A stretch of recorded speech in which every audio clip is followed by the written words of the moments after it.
সপ্তাহ শেষে বিছানার চাদরটা চেঞ্জ করা আমার ছোট্ট একটা রুটিন। পুরানো চাদর উঠিয়ে নতুন চাদর বিছালে মনটা যেমন শান্তি লাগে, তেমন মনে হয় কি ঘরটা একদম নতুনভাবে সাজালাম। এই চাদরটা আমি কিছুদিন আগে কিনেছি একটা ফেয়ার থেকে। দেখেই খুব আমার কিউট লেগেছিল। শুক্রবারের দিনটা আমি চেষ্টা করি কাজকর্ম একটু কম রাখতে, একটু সময়টা যাতে আস্তে ধীরে পার করতে পারি। অন্য দিনের মতো তো তাড়াহুড়ো আমি করি না।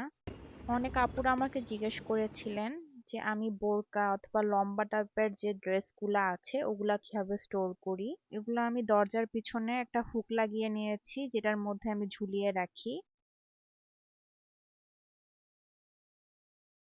নারকেল তেল আর সরিষার তেল শেষ হয়ে গেছে, তাই ভাবলাম আজকে সয়াবিন তেল দিয়ে রান্নাটা সারি।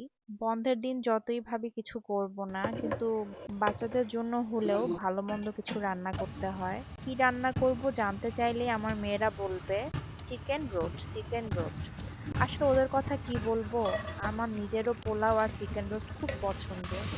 আপনাদের শুক্রবারটা কেমন যায় সেটা আমাকে অবশ্যই জানাবেন। তো আজ এই পর্যন্তই। আল্লাহ হাফেজ।